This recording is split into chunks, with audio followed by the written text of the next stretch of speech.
This is verse number 60 from chapter 6, Surah Anam. A'udhu billahi minash shaitanir rajeem. Bismillahir rahmanir rahim.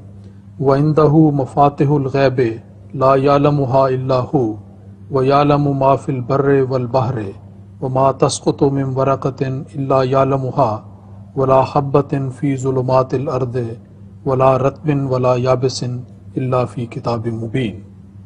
The translation here is, and with him are the keys of the unseen, none knows them but he, and he knows whatsoever is in the land and in the sea, and there falls not a leaf but he knows it, nor is there a grain in the deep darkness of the earth, nor anything green or dry, but is recorded in a clear book.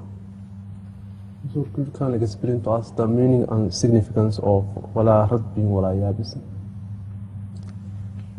Wala radbin wala yabisin is an Arabic idiom which covers everything.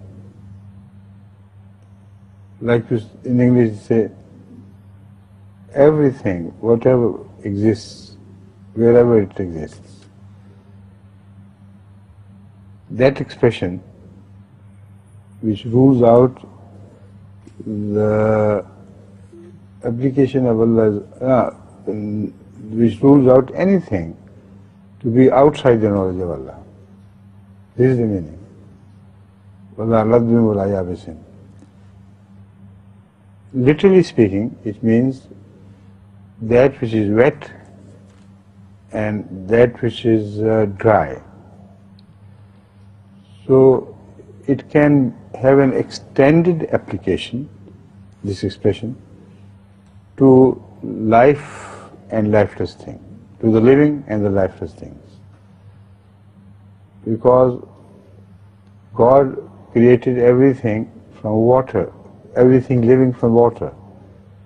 So radbin wala yabisin is a way of explaining that neither the living nor the dead are outside his knowledge. Understand? That which obviously has no water, that which has no water has no life. See? Yes, please.